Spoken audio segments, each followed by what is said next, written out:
I joined the Royal Navy straight from school, so I did my A-levels and applied for a sponsorship, and the Navy paid for me to go to university. Did that for 3 years at Newcastle and then went to Dartmouth. A number of things appealed to me about the Royal Navy. First of all, the technology and working with the ships were quite exciting. Where I'm from is a long way away from any coastline, so the Navy was quite an alien environment to me, so it was exciting. Apart from that, having gone through some of the careers literature at school, it offered me a career that was going to meet some of the things I was interested in with science and engineering, as well as a chance to travel.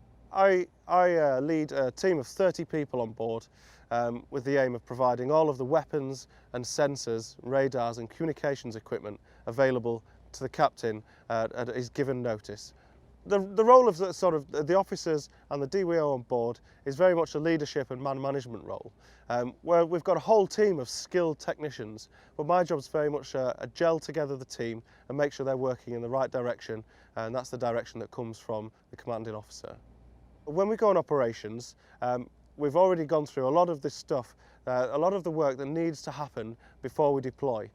So especially as DWO, I take on a role as boarding officer, which means I'll spend a lot of the time off the ship conducting intelligence and surveillance missions with a small team, conducting what we call boarding operations.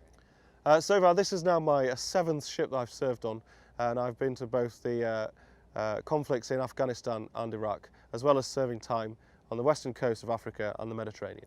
I think I enjoy most the variation that I have in the job from day to day. Some days it can be primarily office-based or paperwork-based, and the next day I can spend entirely working with people and equipment, or the next day could well be spent in the sea boats out conducting intelligence missions in the Northern Arabian Gulf.